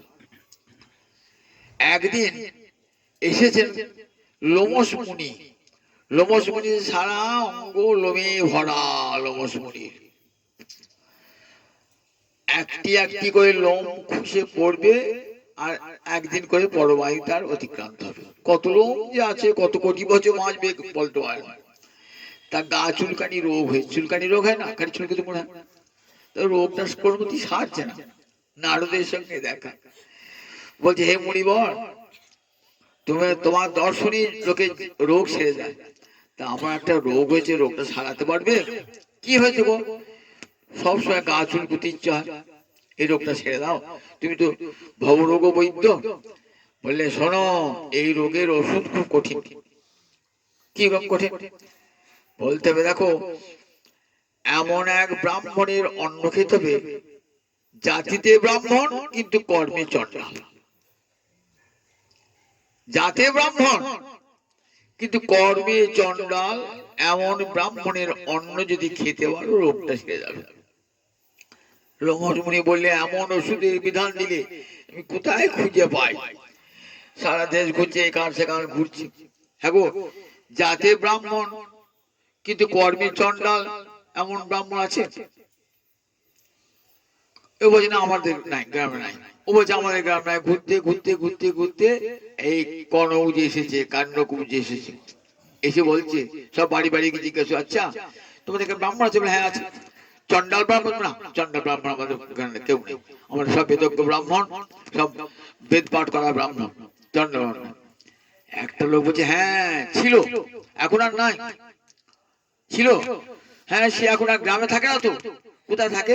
ওই গ্রামে প্রায় একটা বনে থাকে। তা ওকা জাতিতে ব্রাহ্মণ বটে কিন্তু কর্মে চণ্ডাল। খুঁজতে খুঁজতে বনে গিয়েছে। বনে গিয়ে দেখছে একটা কুড়ে বাঁধা, সেখানে একটি মহিলা তা 10টি সন্তানকে নিয়ে লালন পালন করছে। বলছে, আচ্ছা মা, এটা কার বাড়ি? তো বলছে অজামিলের বাড়ি। অজামিল ভাই? আচ্ছা, অজামিল তোমার স্বামী নাম অজামিল? আচ্ছা, কোথায় গিয়ে তোমার স্বামী? তো বলে, আমার স্বামী এখন ডাকাতি করতে বেরিয়ে গিয়েছে, চুরি ডাকাতি করতে বেরিয়ে গেছে। এই বাবা, চুরি ডাকাতি করে বেরিয়ে গেছে? তা দেখো, শুনে এলাম তোমার স্বামী জাতিতে ব্রাহ্মণ ছিল। হ্যাঁ ব্রাহ্মণ ছিল, এখন তাহলে চণ্ডালগিরি করছে না? আচ্ছা মা, একটা উপকার করবে আমার। কি উপকার? আমার তুমি একটু অন্ন দেবে আমাকে। বলে, বাবা আমি সাধু মানুষ, আপনাকে অন্ন দিতে পারি? আমি পাপে মরছি, পাপিষ্ঠ পুরুষের সঙ্গ লাভ হয়েছে, আমি তো নিজে পাপিষ্ঠা। কোন নরকে যাব, নরকেও আমার ঠাঁই হবে না, সুতরাং আমি তো অন্ন দান করতে পারবো না, জেনে শুনে আর পাপটা করতে পারবো না। দেবে না? দিলে আমার তো উপকার হয়। না বাবা, আমরা পায়ে ধরছি, ক্ষমা করো, আমি পারবো না, এত পাপ করেছি, আজ এই ভোগ করছি, পারবো না। কিছু দিন গিয়েছে, খুব মায়া হয়েছে, ব্রাহ্মণ এমন করে হাত জোর করে চাইলেন, দুটো অন্ন দিলাম না, ছুটে গেছে, বাবা আসুন, আমার তো নরকে গতি হবে না, তা আপনার যদি উপকার হয় ব্রাহ্মণের, দুটি অন্ন নেন। দুটি অন্ন খেয়েছেন, রোগটাও সেরে গেল। নারদের ওষুধ তো, নারদ একটা টোটকা ওষুধ দিয়েছেন, টোটকা। যখন রোগটা কোন ওষুধে সারে না তখন কি হয়, টোটকা দেয়, টোটকা ওষুধ খেয়েছেন, তাহলে রোগটা সেরে গেছে। এসে বলে বাহ ভালো ওষুধ খেলাম তবু। তখন আচ্ছা এসে বলছে, আচ্ছা মা তুমি তো আমার বড় উপকার করলে, আমার রোগটা সেরে গেল, তাহলে তোমার একটা উপকার করে যায়, কি উপকার করবি? তা বলছে যে আচ্ছা তোমার এমন কোনো সন্তান হয়ে যায় নামকরণ হয় না? হ্যাঁ বাবা, এই এই এই কয়েক মাসের মধ্যে একটা সন্তান হয়ে যাওয়া, এখন তার নাম হয় না। বেশ, আমি ওর নাম রেখে গেলাম, নারায়ণ নাম রেখে গেলাম। বেশ বাবা, তোমার নাম নারায়ণ নামই থাকবে। এই নারায়ণ দেখুন কৃপা হয়ে গেল, কৃপা হয়ে গেল। এইবার ওই নারায়ণ একটু বড় হয় তো, আর ছোট ছেলে বেশি আকর্ষণ হয়, নারায়ণ নারায়ণ, মা বাবা দুজনে নারায়ণ বলে। ছেলেকে ডাকেন, অজামিল এত পাপ করেছে তো, কিন্তু কি করে নারায়ণ নারায়ণ। যখন বেড়াতে খেতে যাবে, আয় নারায়ণ একসঙ্গে খাই, আয় বেড়াতে যান, আয় নারায়ণ বেড়াতে আয়, আয় আয় নারায়ণ তোকে একটু করে করি আয়। এমনি করে নারায়ণকে ভালোবাসে তো, নারায়ণ যত কতবার নারায়ণ বলছি বলুন দেখি একবার। এইবার আসতে তো অনেক বয়স হয়ে গেছে, অশীতি পর বৃদ্ধ হয়ে গিয়েছে, মৃত্যুকালে এসে উপস্থিত। সামনে দেখছেন বাপরে বাপ জমের দুধ এসেছে, কি ভয়ঙ্কর মূর্তি। মৃত্যু ছায়া মানুষ সব দেখে তো, কালো ছায়া দেখে তো, কাল ঘাম ছুটে যায়, তখন মৃত্যু ছায়া মানুষের যন্ত্রণা হয়, আর সব দেখে তো ভয়ঙ্কর। তিনজন যমদূত এসেছে। তিনজনের কেন? দেহে পাপ, মনে পাপ, বাক্যে পাপ। কায় মনে বাক্যে পাপ? দেহ দিয়ে পাপ করেছে, বাক্য দিয়ে কটু কথা বলে পাপ করেছে, মন দিয়ে পাপ করেছে, কায় মনে বাক্যে পাপ। সেই তিনজন যমদূত এসে হাজির। দেখছি এইবার তো প্রাণ যাবে আমার, জমালয় নিয়ে যাবে যমদূত। তখন কি করবেন? কার কথা মনে পড়েছে? যাকে বেশি ভালোবাসেন তার কথা মনে পড়বে তো। কাকে ভালোবাসেন? নারায়ণ ছোট ছেলেদিকে, নারায়ণ আয় একবার তোকে দেখে যাই, প্রাণ পরিত্যাগ। যেই নারায়ণ আয় বলেছেন না, আর সঙ্গে সঙ্গে নারায়ণের সঙ্গে সঙ্গে দেখছেন চারজন বিষ্ণু দূত এসে হাজির। চারজন বিষ্ণু দূত, দেখছেন কি সুন্দর, বৈকুণ্ঠ থেকে এসেছেন চারজন। দেখতে চারজনই নারায়ণের মতন একেবারে, শঙ্খ চক্র চারি হাত, চারজনই চারি হাত, অপূর্ব সুন্দর মূর্তি। দেখে চারজন এই ধর্মরাজের দূত, অর্থাৎ ভগবানের দূত, নারায়ণের দূত এসেছেন, বিষ্ণু দূত, আর তিনজন যমদূত। যমদূত এসে কি করছেন? ওই জীবাত্মাটাকে নিয়ে যাবে কোথায়? জমালয়ে নিয়ে যাবে, সূক্ষ্ম দেহটাকে নিয়ে যাবে। বলছে তোমরা কে গো? বলছে আমরা ধর্মরাজের দূত, আমরা জমের দূত। কি জন্য এসেছো? জমের দূত এসে কেন? নিয়ে যাবো অজামিলকে, অজামিলের সূক্ষ্ম দেহটা নিয়ে যাবো জমালয়ে, অনেক পাপ করেছে তো, আমাদের রাজা দণ্ডদান করবেন, দণ্ডের ফলে শুদ্ধি লাভ করবেন। তখন বিষ্ণুদা বলছেন, হাসালে? কি হাসালাম? কেন হাসালাম? বলছে বলছো ধর্মরাজের দূত আর কাজ করছো অধর্মের মতো। আমরা কি অধর্মের কাজ করলাম? লোকটা পাপ করেছে, নিয়ে যাবো জমালয়ে, এটা অধর্মের কাজ? এটা ধর্মের কাজই করলাম। বললেন জানো না, পাপ করেছে বটে, কিন্তু পুণ্য কাম সব পাপ দিয়ে ধ্বংস হয়ে গেছে। কি করে সব পাপ ধ্বংস হলো? তা বললেন দেখো, ও কতবার নারায়ণ বলেছে বলতো, কতবার নারায়ণ, উঠতে বসতে ছেলের নাম নারায়ণ করেছে। নারায়ণ মুখে বললে আর পাপ থাকে নাকি? পাপ থাকে নাকি? নারায়ণ নাম উচ্চারণে সব পাপ দূর হয়ে যায়। একবার কৃষ্ণ নামে যত পাপ হরে, পাপীরও সাধ্য নাই তত পাপ করে। সব পাপ তো ধুয়ে মুছে গেছে। তা বলছে ও তো নাম কৃষ্ণ নারায়ণ নাম তো ভগবান নাম করে নাই, ও তো নিজের ছেলের নাম করেছে। বলছেন ওর তো নামাভাস, নাম তো নয়, নামাভাস। নিজের ছেলের নাম নারায়ণ, রাম, হরি এই যদি বলেন না, তাকে নাম না বলে কি বলে? নামাভাস, নামের আভাস। কবিরাজ গোস্বামী চৈতন্য চৈতামিতে বলছেন, অন্যত্র সংকেতে হয় নামাভাস, তথাপি নামের তেজ না হয় অবিনাশ। অর্থাৎ ছেলের নাম রাম, হরি, নারায়ণ, ভাইপোর নাম রাম, হরি, নারায়ণ দেখেন ডাকেন, তাহলে সেটা নাম হলো না নামাভাস। কিন্তু নামাভাস হলো নামের শক্তি কখনো যায় না, নামের শক্তি তাতে থেকে যায়। সব পাপ এতাবতা অলং অঘ নির্হরণায়, বলে নামাভাসটাই যথেষ্ট পাপ ধ্বংসের জন্য। এই নামাভাসটাই যথেষ্ট, সব পাপ ধ্বংস হয়ে গেছে। সব পাপ ধ্বংসে ও আর জমালয়ে যাবে না। তাহলে ও কোথায় যাবে? বলে আমরা নিতে এসেছি ওকে, তোমরা ছেড়ে দাও।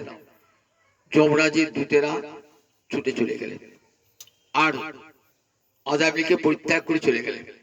অজামিলকে পরিত্যাগ করে চলে গিয়ে যমরাজাকে বলছেন, শোনো যমরাজা, আমরা যেখানেই যাই কেউ আমাদের কাজে বাধা দেয় না, কিন্তু আজ এমন জায়গায় পাঠালে আমাদেরকে বাধা দিল, ওই পাপিষ্ঠ লোকটাকে জমালে আনতে পারলাম না। কে বাধা দিল? বলেন চারজন, তাদের প্রত্যেকে চারি হাত, দেখতে ঠিক নারায়ণের মতো। বলে ও, তাহলে তো আমার প্রভুর দূত। যমরাজা বলছেন ও তো আমার প্রভুর দূত, অর্থাৎ গোবিন্দের দূত। বলি সঙ্গে সঙ্গে গোবিন্দকে প্রণাম জানাচ্ছে, তোমার দূতের সঙ্গে আমার দূতেরা খারাপ ব্যবহার করেছে, সেজন্য আমি সর্বাগ্রে তাদের হয়ে ক্ষমা চাইছি। আপনার বাড়িতে লোক নিমন্ত্রণ করেছেন তো, দাঁড়ে প্রহরী আছে দাঁড়িয়ে, আমি যাকে তাকে ঢুকতে দিবি না। একটা লোক ঢুকতেছে, দাঁড়িয়ে তার সঙ্গে খারাপ ব্যবহার করেছে। সে এসে বললে বসে আমরা বাড়ি এলাম, আমরা বাড়ির প্রহরীটাও খারাপ ব্যবহার করলে, তখন আমার কর্তব্য কি? আমার দাড়ি প্রহরী ভুল করেছে, আমি ক্ষমা চাইছি। ভগবান তাই দেখুন, যমরাজা তাই বলছেন যে দেখো আমার দূত অপরাধ করেছে, হে গোবিন্দ, তোমার দূতের সঙ্গে খারাপ ব্যবহার করে আমি তার হয়ে ক্ষমা চাইছি। বলছেন দেখ, তোরা যাকে আনতে গেছিলি না, সে যারা বাধা দিয়েছেন তারা বিষ্ণু দূত, আর দেখ ওর সব পাপ ধ্বংস হয়ে গেছে। তাই ও জমালয়ে আসবে না, আমার কাছে আসবে না, ও সাক্ষাৎ গোবিন্দের কাছে চলে যাবে। সাক্ষাৎ গোবিন্দের কাছে বলে, দেখিস না গীতা পড়েছিস তোরা? গীতাতে কি বলা আছে? যারা দেব পূজা করে দেবলোকে যায়, যারা পিতৃ পূজা করে তারা পিতৃ লোকে যায়, যারা ভূত প্রেতের পূজা করে তারা ভূত প্রেত লোকে যায়, আর যারা আমার ভজন করে তারা আমার কাছেই আসে। যারা কৃষ্ণ নাম করে তারা কি প্রেত লোকে যায় নাকি, না ভূত লোকে যায়? যারা কৃষ্ণ নাম করে মদ ভক্তা জানতি মামপি, আমার ভক্ত আমার কাছে আসে। ভালো করে গীতা পড়ে দেখবেন, আমার ভক্ত মানে যারা আমার নাম শোনে, আমার নাম কীর্তন করে, আমাকে ভালোবাসে, তারা কখনো জমালয়ে যায় না, তারা কখনো প্রেত লোকে যায় না, আমার কাছেই চলে আসে। তাই দেখ, আজ থেকে নিষেধ করলাম, যার মুখ দিয়ে কৃষ্ণ নাম উচ্চারণ হবে, যার মুখ দিয়ে কৃষ্ণ নাম উচ্চারণ হবে, যে কৃষ্ণ ভজন করবে তার কাছে যাবি না। তাহলে কার কাছে যাবি? বলে যে যার মুখে কোনোদিন কৃষ্ণ নাম উচ্চারিত হয় না, যে গোবিন্দ চরণকে স্মরণ করে না, যাদের চিত্ত গোবিন্দ চরণে নত হয় না, তান আনর্ধং অসত অকৃত বিষ্ণু কীর্তন, তাদিকে নিয়ে আসবি আমার কাছে। যার মুখ দিয়ে একবার কৃষ্ণ নাম উচ্চারিত হয় না, ভগবত নাম অধেয়ং, ভগবানের নাম যার মুখে, গোবিন্দের নাম যার মুখে উচ্চারিত হয় না, চেতশ্চন সরতি তচ্চরণ অরবিন্দং, যাদের মন গোবিন্দের চরণকে স্মরণ করে না, যাদের শিরশ্চন নমতি, যাদের মাথা নত হয় না গোবিন্দ চরণে, তান আরাধ্যং, একমাত্র তাদেরকে নিয়ে আসবি আমার কাছে। যমরাজা কে বলুন দেখি? 12 জন কৃষ্ণ ভক্ত, তার মধ্যে একজন ভাগবতে দেখা দেখ 12 জন পৃথিবীতে ভাগবত আছেন, অর্থাৎ 12 জন কৃষ্ণ ভক্ত আছেন। কে কে? স্বয়ম্ভু নারদ ব্রহ্মা, কুমার কপিল মনু, প্রহ্লাদ জনক ভীষ্ম, বলি বইয়া সখী বমন, বলি বইয়া সখী বয়ম। এই 12 জনকে কি বলা হয়? মহাজন, দ্বাদশ মহাজন। স্বয়ম্ভু মানে ব্রহ্মা, নারদ, শম্ভু মহাদেব, পরম বৈষ্ণব, পরম ভাগবত, স্বয়ম্ভু নারদ ব্রহ্মা, কুমার শরৎ কুমার, কপিল মুনি, কুমার কপিল, প্রহ্লাদ জনক ভীষ্ম, প্রহ্লাদ জনক রাজা, ভীষ্মদেব, বলি বলি রাজা, বৈয়াসকি ব্যাসনন্দন সুখ, আর আমি। এই 12 জন আমরা পৃথিবীতে বৈষ্ণব ধর্ম বা ভাগবত ধর্ম কি তা আমরা জানি। 12 জন। তা জানেন তিনি যে ভাগবত ধর্ম বৈষ্ণব ধর্ম কি? কৃষ্ণ নাম উচ্চারণ করে সে কখনো যে কৃষ্ণ চরণে প্রণাম জানায়, সে কখনো জমালয়ও যায় না, প্রেত লোকেও যায় না। এরপর অজামিল তো মুক্তি লাভ করলেন। অজামিল মুক্তি লাভ করে ভাবলেন যে আমি আজ কাদের কৃপায়? না মহতের কৃপায় মৃত্যুর হাত রক্ষা পেলাম। এবার গোবিন্দের কাছে যাবো কেমন করে? অনাদরে নাম করে আমার এই হলো, পাপ হতে মুক্তি হলো। আর আদর করে নাম করলে কি না হয়? তখন হরিদ্বার একটি মন্দিরে বসে হরে কৃষ্ণ কৃষ্ণ কৃষ্ণ হরে হরে, হরে রাম রাম রাম হরে হরে, এই মন্ত্র দিবারাত্র জপ করতে লাগলেন।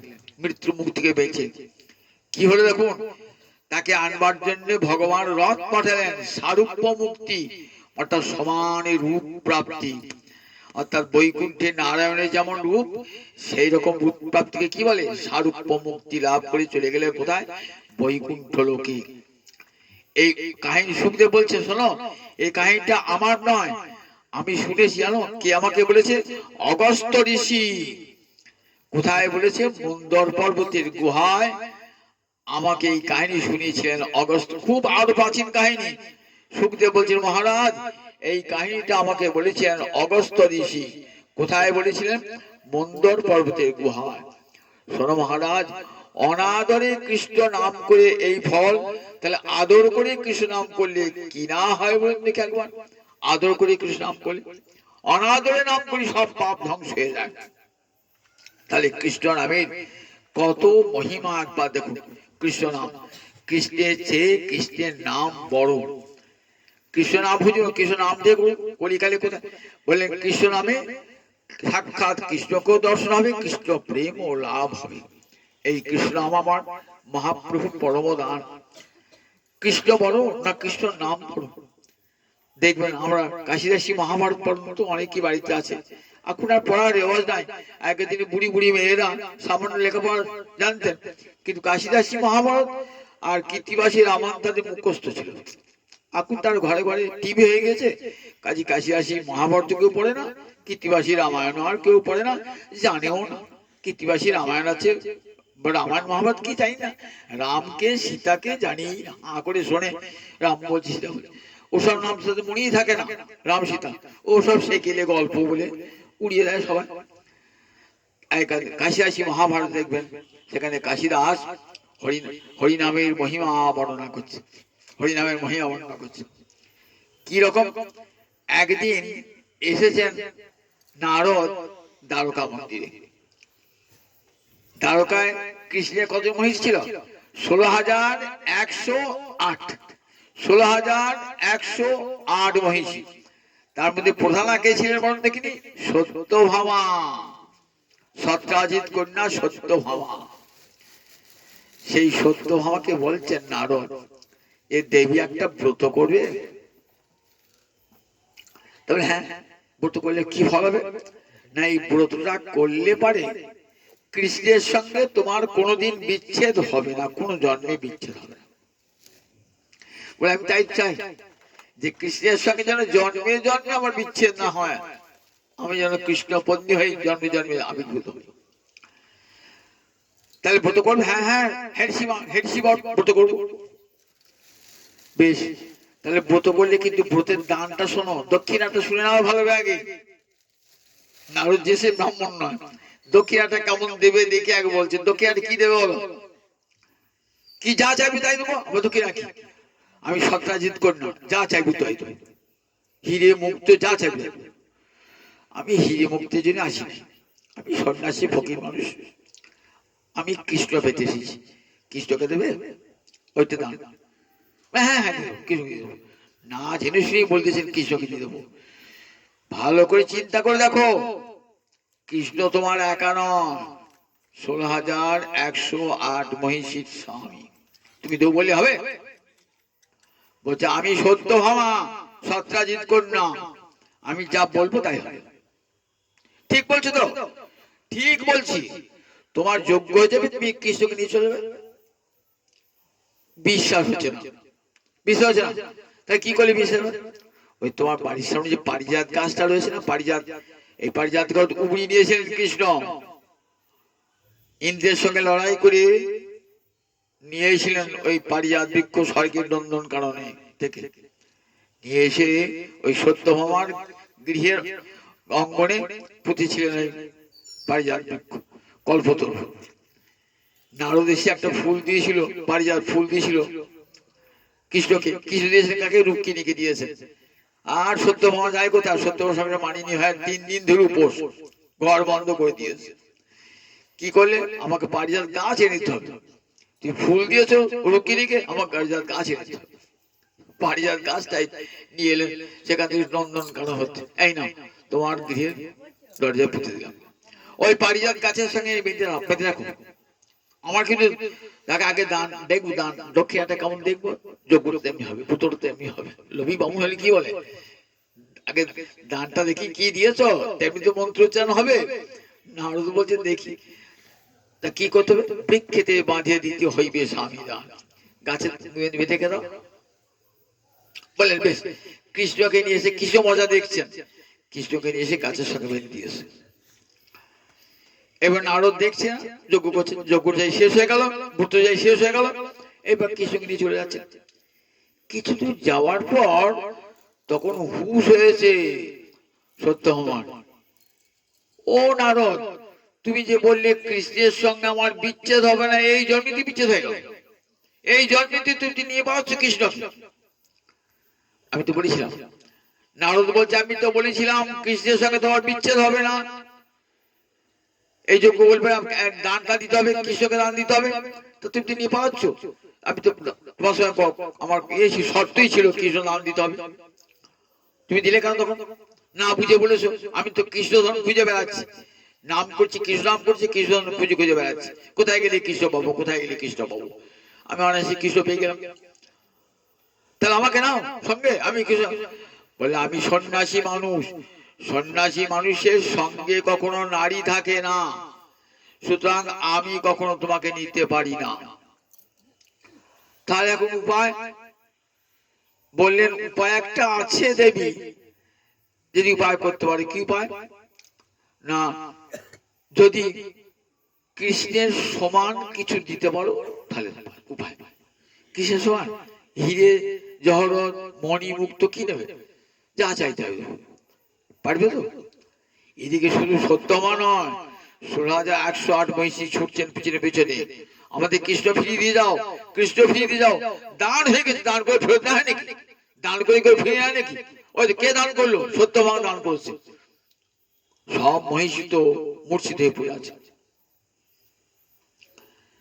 তখন সত্য আমার কাছে গিয়েছে, কৃষ্ণ ফেরত দেবে? তুমি হ্যাঁ ফেরত দেবো। তা কি করে ফেরত পাবো? বলছি কৃষ্ণের সমান কিছু দেবে? হ্যাঁ হ্যাঁ, ধন দৌলত যা চাইবে কৃষ্ণের সমান দেবে তো? ঠিক বলছো তো? কৃষ্ণ কত মন ভারী হবে? 1 মন ভারী হবে বলছেন, 1.5 মন ভারী হবে। আমি তোমাকে 5 মন সোনা দেবো, 5 মন হিরে দেবো, আমার ঘরে যাচ্ছে। বলে 5 মন চাই না, আমার কৃষ্ণের সমান পেলে হবে।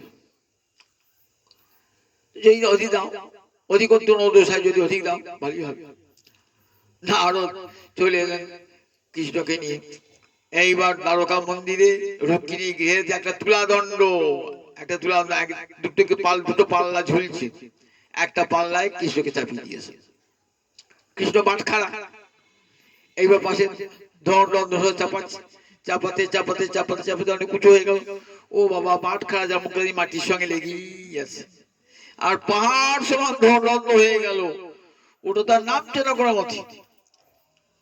নারদ লাপাচ্ছে, কয় তুই বলে কিসে বেশি দেবো, সমানই হলো না, বেশি কোথায়, সমানই তো হলো না, বেশি কোথায় দিলে। এইভাবে কি যাচ্ছে, কৃষ্ণকে হাত ধরে টানাটানি করছে, দাঁড়াও দাঁড়াও দাঁড়াও। তাকে রুক্মিণী এসেছেন, মিত্রবৃন্দা এসেছেন, সব রমণের 16,108 সবাই, এই না আমার ঘরে যা যা সব দিয়ে দিচ্ছি। ওরে বাবা, 5টা পাহাড় হয়ে গেল বোধহয় সোনার উপর। তবু বাট খাইটি মাটি লেগে আছে, উঠছে না জাম করতে। শেষকালে দ্বারকা যত রমণী এলেন, বলে না কৃষ্ণকে আমরা দেবো না, আমাদের গায়ে যা যা অনঙ্কে সব দিয়ে দিচ্ছি, সব দিয়ে দিলেন, তাতেও হলো না। নারদ বলছে আমার দোষ নাই, দেখো কৃষ্ণের সমানও দিলে না, কৃষ্ণের অধিকও দিলে না, এবার আমি কৃষ্ণকে নিয়ে যাচ্ছি, আর তো কিছু বলার নাই, আমি কৃষ্ণকে নিয়ে যাচ্ছি, হাত ধরে কৃষ্ণকে টানছি। এমন সময় উদ্ধব এসেছে। উদ্ধব কি হলো, ব্যাপারটা কি হলো? তখন নারদ সব উদ্ধব ঘটনাটি বললেন। তখন উদ্ধব মনে মনে ভাবছেন, আচ্ছা আজ পরীক্ষা হবে, কৃষ্ণ বড় না কৃষ্ণের নাম বড়, আজ সবার সামনে পরীক্ষা হয়ে যাবে। বলেন দেবী এক কাজ করো, ওই যত হিরে মুক্ত সব চাপিয়েছো না, সব নামি না, সব নামি না, হ্যাঁ সব নামি না। দিয়ে কি করতে হবে, একটা তুলসী পাতা নিয়ে এসো, একটু চন্দন নিয়ে এসো, একটা কলম লেখনী নিয়ে এসো। কি করলেন, সব নামিয়ে দিয়ে একটা তুলসী পাতা, একটু চন্দন, একটা লেখনী নিয়েছেন, তাতে কয়েরি মোসে মধ্যে কৃষ্ণ নামটি লিখে তুলির উপরে দিল তুলসীর পাত, নিচে হইল তুলসী ঊর্ধ্বেতে জগন্নাথ। দেখলেন, যেটা ভারী সেটা নিচে নেমে থাকে, তো হালকাটা উপরে উঠে যায়। তুলসী পাতাটা, কৃষ্ণ নামটা কত ভারী দেখুন, তুলসী কৃষ্ণ নামটা কত ভারী, মাটিতে লেগে থাকলো, আর কৃষ্ণ হালকা হয়ে উপরে উঠে গেল। তুলে দেখেছেন, তুলসীর উপর দিল তিলের উপর তুলসীর পাত, তুলের উপরে দিল তুলসীর পাত, নিচে হইল তুলসী ঊর্ধ্বেতে জগন্নাথ। জগৎকে দেখালেন কৃষ্ণের চেয়েও কৃষ্ণের নাম ভারী, কৃষ্ণের নাম বড়। তাহলে কোন কৃষ্ণ নাম কত মহামহিয়ান, এই নামই তো আমার মহাপ্রভুর পরম দান, নামে সংকীর্তন করো পরম পায়। কলিযুগ সবচেয়ে অধন্য যুগ, কিন্তু এই যুগ কি বৈষ্ণবরা ধন্য বলেছেন, বৈষ্ণব শাস্ত্রী, সর্বযুগ ধন্য কলিযুগ সার, কৃষ্ণ নাম হইল যাহাতে প্রচার। বলে কলিযুগ সর্বযুগের শ্রেষ্ঠ যুগ কলিযুগ, যেখানে কৃষ্ণ নাম, যেই নাম সেই কৃষ্ণ ভজ নিষ্ঠা করি, নামের সহিত আছেন আপনি হরি। আবার মহাপ্রভু দিয়ে গেলেন সেই নাম, বলেন কলিযুগের মানুষ তোমরা আর কোনো সাধন করতে পারবে না, তোমাদের একটাই সাধন, তোমরা যাগযজ্ঞ করতে পারবে না, ধ্যান করতে পারবে না, তপস্যা করতে পারবে না, তোমাদের অর্চনাও ঠিক মতো হবে না। তাই অর্চনার সঙ্গে অর্চনা করো, সঙ্গে নামটি রেখে দাও, আদিতে মধ্যে অন্তে। এখন যখন অর্চনা করার সময় কি হয়, আপনি এসে পুরীতে আপনাকে বললেন আমরা ছেলের বিয়ে মেয়ের বিয়ে হবে, বলে বলো ওং বিষ্ণু ওং তদ বিষ্ণু পরমং পদম সদা পশ্যন্তি সূর্য দিবিব চক্ষুষত। বলে কৃষ্ণ নাম শুনিয়ে দিলেন, প্রথমে বিষ্ণু বেদ মন্ত্র শুনিয়ে দিলেন, আবার মাঝে যত উঠবেন বলুন ওং হরি ওং তৎসৎ হরি ওং তৎসৎ, আবার বলে বসতে হবে। আবার শেষ কাজ যখন হয়ে যাবে তখন কি বলতে হয়, মন্ত্রহীনং ক্রিয়াহীনং ভক্তিহীনং জনার্দন যৎপ্রীতং ময়া দেব পরিপূর্ণং তদস্তুমি যদক্ষরং পরিভ্রষ্টং মাত্রাহীনং চ যদ্ভবেৎ পূর্ণং ভবতু তৎসর্বং তৎপ্রসাদাৎ জনার্দন। আমার দ্রব্যে যদি কোনো ত্রুটি থাকে, দেশ কাল পাত্রে যদি কোনো ত্রুটি থাকে, তোমার নাম সংকীর্তনে সেটি পূর্ণ হয়ে যাক, তবে অর্চনাটা ঠিক হয়। ছেলের বিয়ে মেয়ের বিয়ে যাই করুন না কেন, দেখেন আগে কি করতে, নান্দি মুখ শান্ত করতে হয়, অর্চনা করতে হয়। তো প্রথমে দেখবেন আপনাকে বলাবে কি বলাবে, আপনাকে ওই অং বিষ্ণু বলাবে, মাঝে বলাবে, আবার শেষে বলাবে, কারণ নাম সংকীর্তন না থাকলে পরে সেটা অপূর্ণ হয়ে গেল। তাই কলিযুগে নাম সংকীর্তন করো, নাম সংকীর্তন করিতে হরি নাম সংকীর্তনই একমাত্র সার, যুগ ধর্ম। তাই আর কোন ধর্ম করতে হবে না। আমার মহাপ্রভু বলেন, হরে কৃষ্ণ কৃষ্ণ কৃষ্ণ হরে হরে, হরে রাম রাম রাম হরে হরে। নিতাই চাঁদকে পাঠিয়ে দিলেন, যাও নিতাই, আমি তো রইলাম গম্ভীরায় পড়ে, জগৎ জীবকে হরি নাম না দিলে আমার নাম তো বিশ্বম্ভর, বিশ্বকে নাম এবং প্রেমে উদ্ধার করব, এই জন্য আমি পৃথিবীতে এসেছি। কিন্তু আমি রইলাম গম্ভীরায়, পুরীতে গম্ভীরায় পড়ে রইলাম, দিবারাত্র মুনি ধর্ম অবলম্বন করে, জীবের দুঃখ দূর হবে কেমন করে? তুমি তো আমার অভিন্ন তনু নিতাই, তুমি যাও নগরে নগরে, গ্রামে গ্রামে, ঘরে ঘরে, প্রতিজনে ধরে ধরে, ব্রাহ্মণ চণ্ডাল পাপী পুণ্যবান ভাগ্যহীন ভাগ্যবান সকলকে দাও হরে কৃষ্ণ কৃষ্ণ কৃষ্ণ হরে হরে, হরে রাম রাম রাম হরে। সবাই যেন পায়, কেউ যেন পতিত থাকে না। নয়নে দেখিবে যারে, নাম প্রেমে দিও তারে, দেখো নিতাই কেহ যেন বঞ্চিত না হয়। চন্ডাল পতিত বলে যেন দূরে সরিয়ে দিও না। নিতাই তুমি পারবে সে কাজ করতে। নিতাই এলেন আমার মহামানব, দেখলি দেহ যেন মন পবিত্র হয়ে যায়। আমার প্রেমের ঠাকুর সোনার বরণ আমার নিতাই চান, সোনার বরণ গৌর হরি। এসেছেন চন্ডাল পতির জীবের ঘরে ঘরে যাইয়া, হরি নামে মহামন্ত্র দিচ্ছেন বিলাইয়া। নিতাই আমারে যারে দেখে তারে কহে দন্তে তিন ধরি, আমারে কি নিয়া রহ একবারে বল গৌর হরি। সাক্ষাৎ কুলীন ব্রাহ্মণ নিতাই চাঁদ, যে সে লোক নয়, সাক্ষাৎ বলরাম, ব্রজের বলরাম, যে নিতাই হয়েছেন।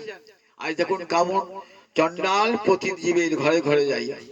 আমরা যাদেরকে চন্ডাল বলে, পতিত বলে, অস্পৃশ্য অসুচি বলে দূরে সরিয়ে দিই আমরা, আর সেই নিতাই চাঁদ তাদের দুয়ারে দুয়ারে গিয়ে তাদের পায়ে ধরে বলছেন, একবার কৃষ্ণ বলে রে, তোদের হাতে ধরি পায়ে পড়ি, একবার কৃষ্ণ বলে রে। জগৎ জীবের দ্বারে দাঁড়িয়ে চন্ডাল পতিত জীবের ঘরে ঘরে যাইয়া, হরিনাম মহামন্ত্র দিচ্ছেন বিলাইয়া। যারে দেখি তারে কহে দন্তে তিন ধরি, আমারে কিনিয়ার একবারে বল গৌর হরি। হেন অবতারে যাহার রতি না জন্মিল, লোচনে বলে সেই পাপি এলো আর গেল। এমন হরিনামে যার মতি হলো না, এমন গৌরীতাইকে ভালোবাসতে পারলাম না, যারা যুগ ধর্ম দান করে গেলেন, মানুষের উদ্ধারের জন্য মানুষের দাঁড়ে দাঁড়ে ঘুরে বেরিয়েছেন কেঁদে কেঁদে। একবার জীব কৃষ্ণমল কলির মানুষ, সেই গৌরীতাইকে ভালোবাসতে পারলাম না, হরিনামকে ভালোবাসতে পারলাম না। দুর্লভ তারা আসা যাওয়া সারে হলো রে, এমন সাধের মানব জনমে পেয়ে, তার আসা যাওয়া সারে হলো রে। এমন দুর্লভ মানব জন্ম গোবিন্দের করুণার দান, সে কি করলাম না, সব রসাতলে চলে গেল। হরি হরি বিফলে জন্ম গোয়াইন, মনুষ্য জন্ম পাইয়া রাধা কৃষ্ণ না ভজিয়া, জানিয়া শুনিয়া বিষ খাই। এখন জ্বলতে তো হবে, একদিন নাম করেছো, সংসার যাত্রা জ্বলবে না? সবাই জ্বলছে, কলিযুগের মানুষ অন্তরে অন্তরে সবাই জ্বলছে। কে সুখী আছে বলুন দেখি জগতে? রাজা নয়, প্রজা নয়, ব্রাহ্মণ নয়, চন্ডাল নয়, সবাই দুঃখ কষ্ট পাচ্ছে, পেতে হবে। এমন দুর্লভ মানব জন্ম পেয়ে কৃষ্ণ ভজন করলেন না। মনুষ্য জন্ম পাইয়া রাধা কৃষ্ণ না ভজিয়া, জানিয়া শুনিয়া বিষ খাইন। গোলকের প্রেম ধন হরিনামে সংকীর্তন, রতি না জন্মিল কেন তাই? তাতে রতি হলো না আমার। ব্রজেন্দ্র নন্দন যে শচী সুত হইল সেই, বলরামে হইল নিতাই। ব্রজের কৃষ্ণই গৌর হয়ে এসছেন, বলরাম নিতাই হয়ে এসছেন। পাপি তাপি যত ছিল হরিনামে উদ্ধার, তার সাক্ষী জগাহাই আর মাধাই। গানগুলি অর্থ বুঝুন, যার পাপি তাপি থাকলো না, কৃষ্ণ নামে সব তুলে গেল জগাই মাথায়। তাই এমন সুন্দর হরিনাম আমার মহাপ্রভুর করুণার দান। বলেন কলিকালের মানুষ আর কিচ্ছু করতে হবে না, হাতে তালি দিয়ে হরে কৃষ্ণ কৃষ্ণ কৃষ্ণ হরে হরে, হরে রাম রাম রাম হরে হরে। খঞ্জে না থাক, কিছুই না থাক, গাছ সাথে বসে বসে করুন। কেউ যদি সঙ্গে যোগ না দেয়, আপনি একাই করুন বসে বসে, নিজের মঙ্গলটা নিজেই করুন। ধ্যান যোগ তপস্যা কোনো কিছুই হবে না, কলিযুগে সব ব্যর্থ হয়ে দেবে। কলিযুগে একমাত্র হরিনাম মহামন্ত্র সার। এই কলিযুগে আমার মহাপ্রভুর করুণার দান, সেই হরিনামের চরণে প্রণাম জানাই। যিনি হরিনাম দাতা গৌর হরি নিতাই সারের চরণে কোটি কোটি প্রণাম জানি। এখানে হরি কথা আজ বিশ্রাম, জয় নিতাই জয় নিতাই জয়।